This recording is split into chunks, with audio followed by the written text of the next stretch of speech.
And how about if I sound like this?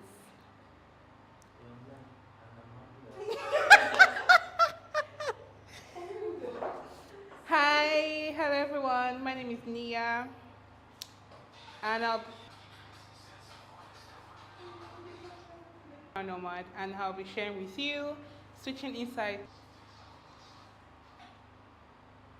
A lot of the time, I feel like we always forget that there's so much more that goes into ad campaigns than just regular sitting down in a boardroom and coming up with ideas. There is a lot of insight and your target audience demography and so much more. So I came across this when I was compiling this document. It says when it comes to stories, brands that sell more. That's to show you that your target audience, they do not want bare minimum. You need to connect with them emotionally. You need to connect with them, looking through your campaigns are speaking and resonating with your audience.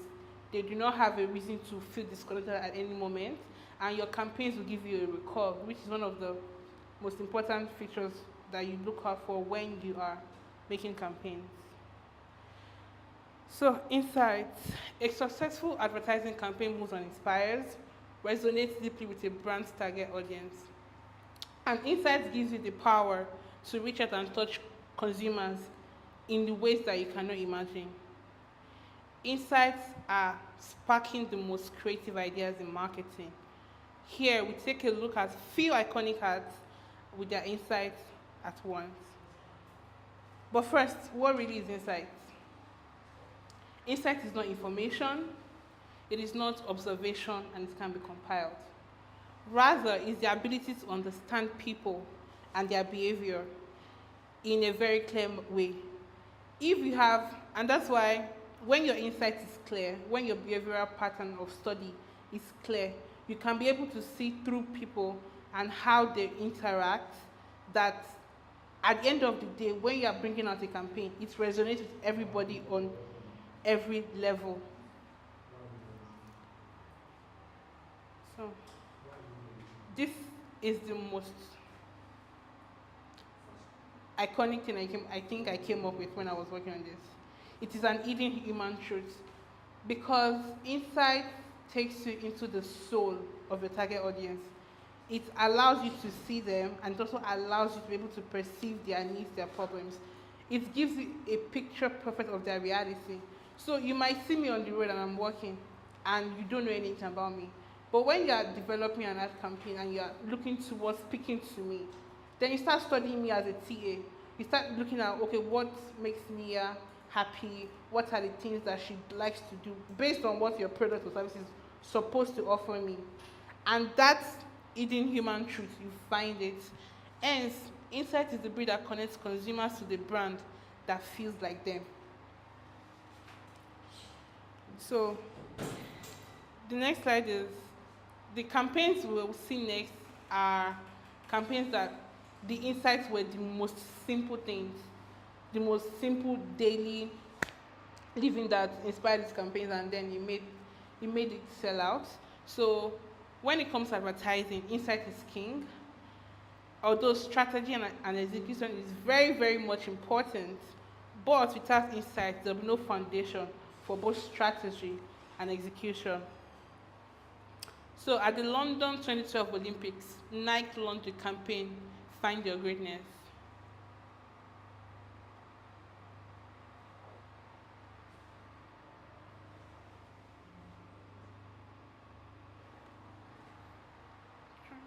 Super remote.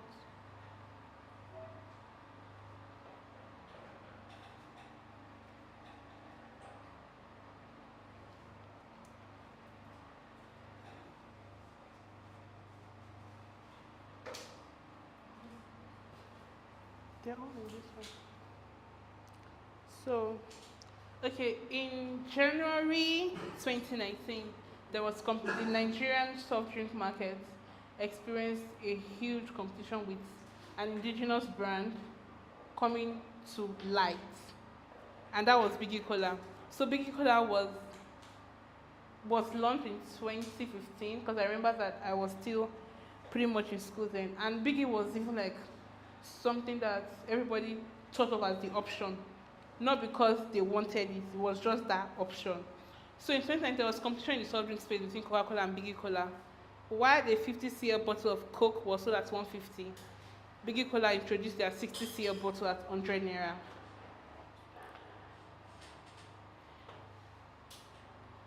With that kind of insight, there are two types of insights. When you are trying to beat the market, you can use your market insights. When you want to tell great stories, you are looking at consumer insights. So with the market insights, it allows you to know your competitors, measure the scale, know your competition's strengths and their weaknesses, allows you to get into their own target audience, what are they doing right and what they are not doing right. But with consumer insights, deal with how consumers think and behave. It deals with preferences, habits, and lifestyle. Consumer insights goes beyond simply spotting trends in behavior. It's more about understanding why people do what they do. So this is it. Why would I buy Biggie Cola and not Coca-Cola? Why would I use Samsung and not an iPhone? It is not about, oh, she uses Samsung because she can actually purchase it. It is the experience and the feel that it gives me that is making me do what I do. And that's where consumer insights makes total difference from market insights. For market insights, you are dealing with your competitors' information. What are they selling? What's their branding? What's their strategy? And when you are looking at selling great ad campaigns, this tool needs to come into play. Because even if you get your consumer insights right and your market insight is not strong enough to beat what they have been doing in that space, your campaign might fail. So with the ads that were shown, what happened with Nike is a consumer insights led campaign, meaning that over the years Nike has built loyalty, equity. They are so strong in the sportswear industry that a lot of the time I don't even think Nike needs to actually have ads to actually sell anymore. But beyond that, they had an insight. The insight was that a large percentage of Nike's consumers were actually everyday people, meaning that it's not even the sportsmen that they are supposed to make feel like a hero. It is it is everyday people. It is simply me jogging. It is maybe my neighbor that goes to the gym and so much more. So Nike understood that every day sportsmen and women naturally feel left out during the Olympics, because during the Olympics or even FIFA and all of that, we only hear about athletes and sportmen. So they decided to give their everyday athletes a chance to achieve their own defining moment of greatness. So seeing that when that ad came out during the Olympics, it was mind blowing because it received awards with Cannes School of Advertising, and even with watching it, still going to just play it. I'm still going to just play. And even with watching it, it resonated with me because most of the time, your first option is, I'm not a superstar, but I want to wear a Nike to make me feel like one. And that consumer insight, do it, just do everything you want. And in this ad, they didn't use athletes, only regular people. There is this guy that is trying to lose weight. There were girls that were trying to play basketball and things like that. So with the Coca-Cola and Biggie ad, what I noticed was that it was market insights that led to the competition in the market. So the insight was that, what do Nigerians really want? Do they want cheaper cola or tastier cola? Do Nigerians want cheaper cola or tastier cola? The answer is cheaper, because the average Nigerian can't tell the difference in taste between Coca-Cola, Biggie, or even Pepsi. So what makes them patronize soda? It is access and price. So in this case, Biggie won over Coca-Cola because their price was cheaper and they were offering for more. And after this happened, Coca-Cola had to go and make a 60 cl just to sell to the average Nigerian. If Biggie did not have their flavors after Coca-Cola and the Fanta, they're making more flavors, and everybody is buying Everybody's buying biggie products more. For an individual, so insights are so powerful, so much that they can guarantee the success or failure of an advertising campaign even before the campaign kicks off.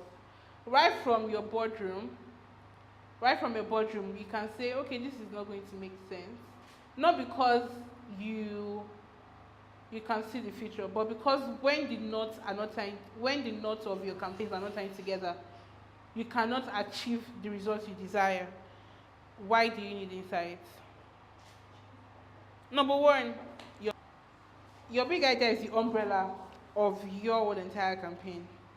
When you have insight, it gives you unexpected results because what you see what's new, unusual, or even surprising, and it gives you an emotional unifying message for what is to come. Whether you are introducing a product, whether you are reinstating your product in the market or things like that, it always allows you to have a big idea that encompasses what your campaign will be about.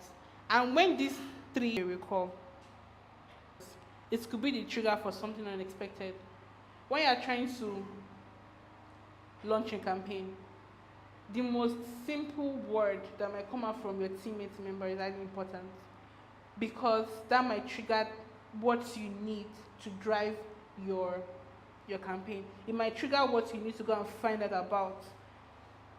A very interesting session that I saw online, I forgot the name of the I saw online was that they were trying to ideate for Coca-Cola having to make them pay.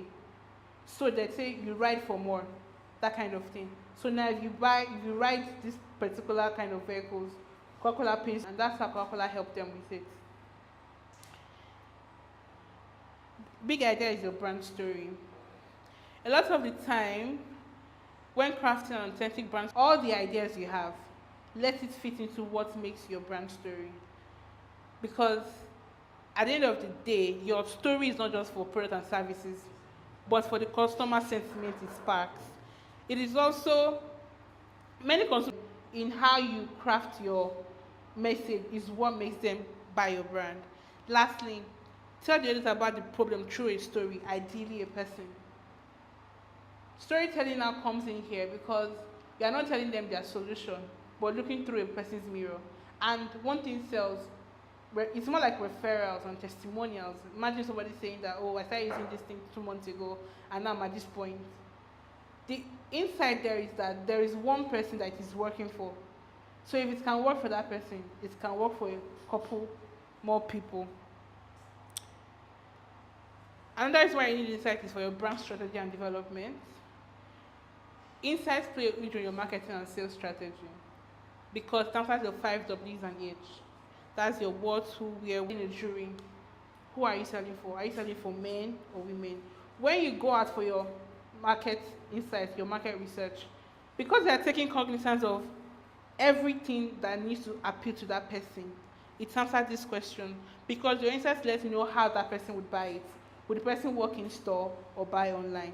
When would that kind of person buy it? Is it during certain events or as gift or anything like that in your marketing? Because when your insight is done right, that's your study patterns of behavior, your research about the competition market, it will give you an upper leverage when you are launching your own product or even your campaigns or anything. According to Microsoft, organizations that leverage their customer behavior to generate insights outperform their peers by 5% in sales growth. If a brand is this needed for your campaigns, your strategies, the tip here is that don't let data stand alone. Always relate it back to a story you've already told or will tell. Because even as you have numbers, always remind people of the brand promise that you have for them. So getting your aha moments. In crafting campaigns, the dream of every creative director or any manager is to have the aha moment. And that aha moment is when everything is set right, your storytelling is right, the kind of ideas you have put out, everything works, the brand message and promise, everything ties. You engage people's emotions and memories along with their intellect, creating a deeper understanding of that data and so in reality, all of those things would help you to be able to relate. First is in getting your aha moment to be able to relate because you are going to deliver within the context of story that you've always told. And last, be able to compare. You'll be able to compare what has been done before to what's going on now.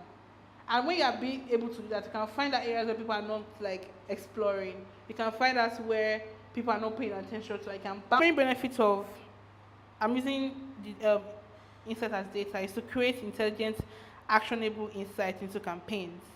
A compelling narrative will make the data feel alive. It can create an aha moment. I don't know if we've ever come across any time in point that we see an ad and it speaks to us, not just on, because we are mostly creative, not just on creative level, but on the personal level. And one ad that, in a way, I feel like says that to me, Skybank ad. I don't know if you all remember the Nigerian Skybank. Skybank is always there.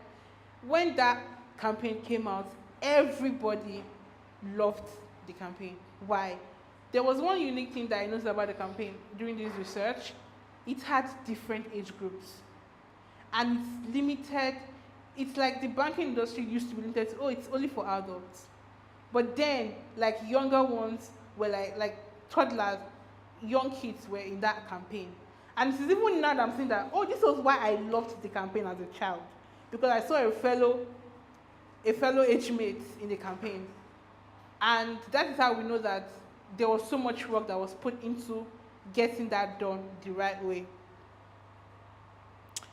So last thing, storytelling. Great stories are the weapon that can make every part of a business better, and storytelling helps people remember it. Storytelling for campaigns are majorly to show milestones, testimonials, and telling people what's next. Milestones is relative depending on the brand promise, depending on what the brand does, what your products or services are.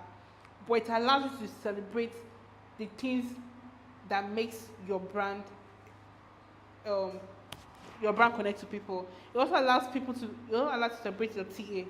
Because the average campaign you're launching out is not for yourself as a brand. It is for the people that you are trying to speak to, for the target that you're trying to speak to. So when you celebrate their milestones, and a good example of brand that celebrates very interesting milestones is Nike. They celebrated Women's Day with you having the sports women when they were still like pregnant and still on the field.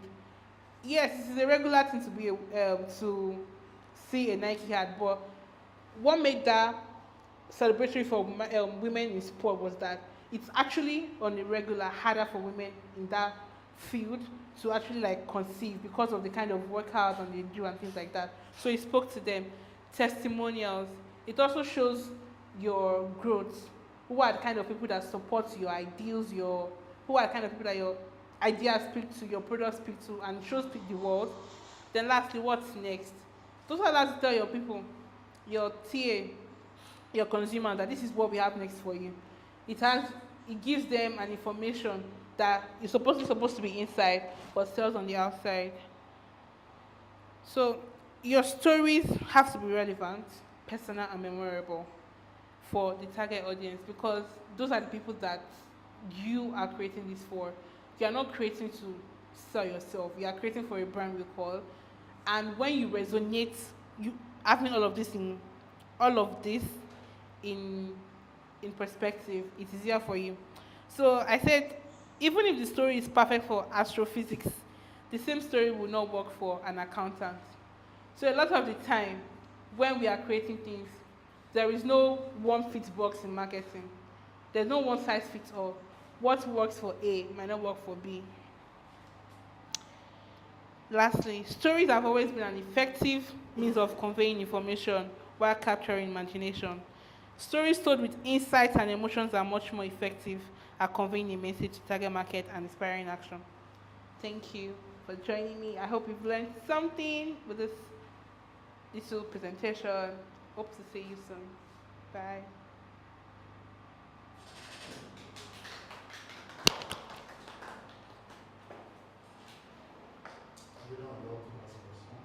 Yeah.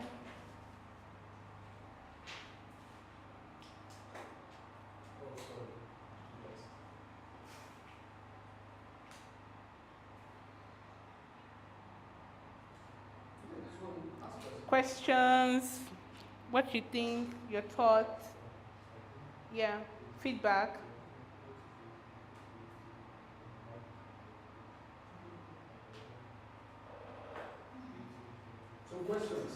Yeah, questions. If you don't ask questions, it means that you don't understand or you understand.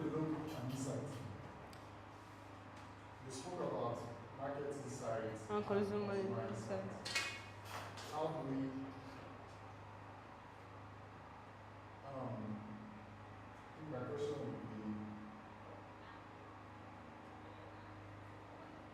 My question would be, how do we,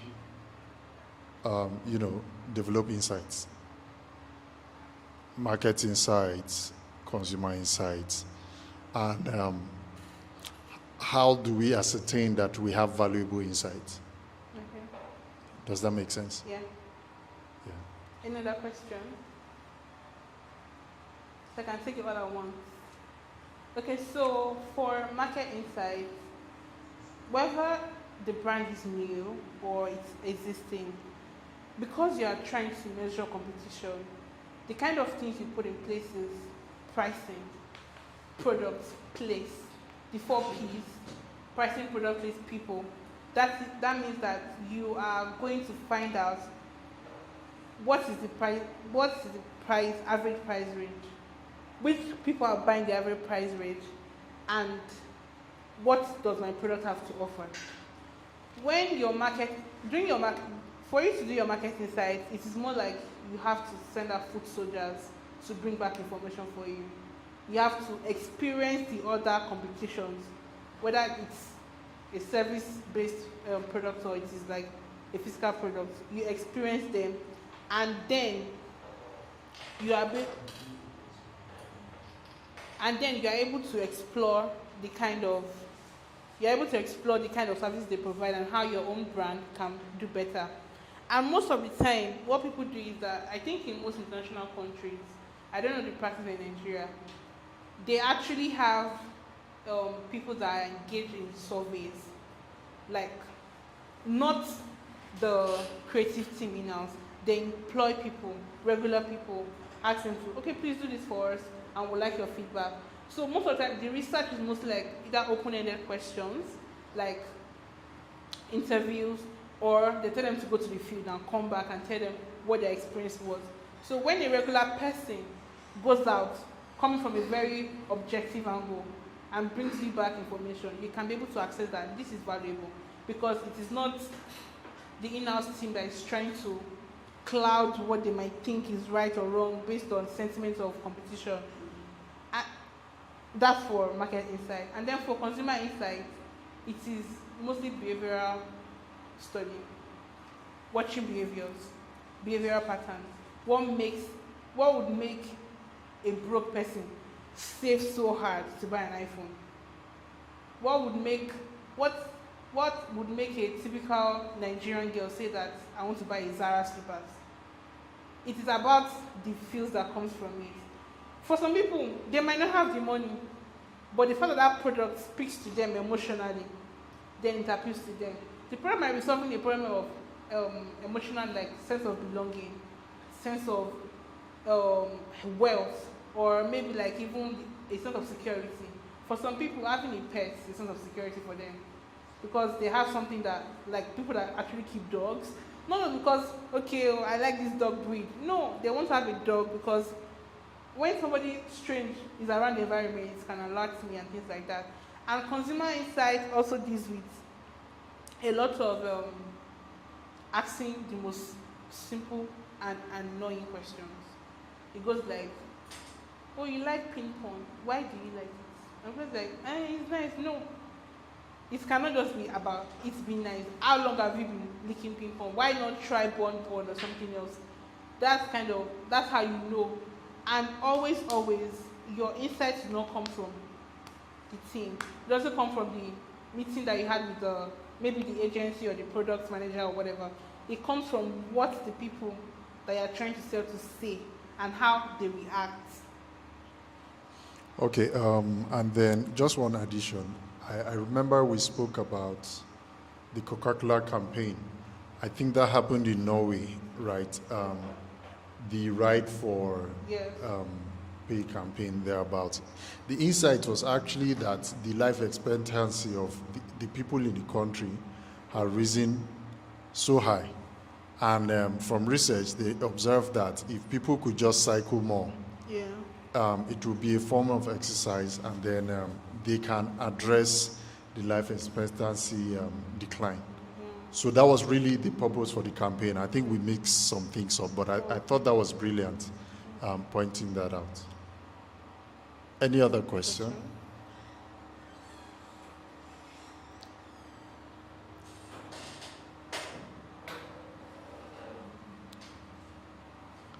Question.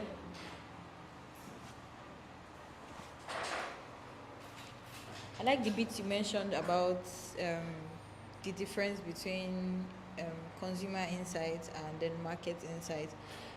I feel like a perfect insight would be the blend of both, because one without the other is not going to add up to the ones and zeros. So yeah, that was it for me. Thank you. Thank you. This one. This one. So tell everybody, we'll meet them next week. So thank you for joining us. We'll see you again next week. I remain Nia. Yeah. Bye. Bye. Oh my god, I was on camera.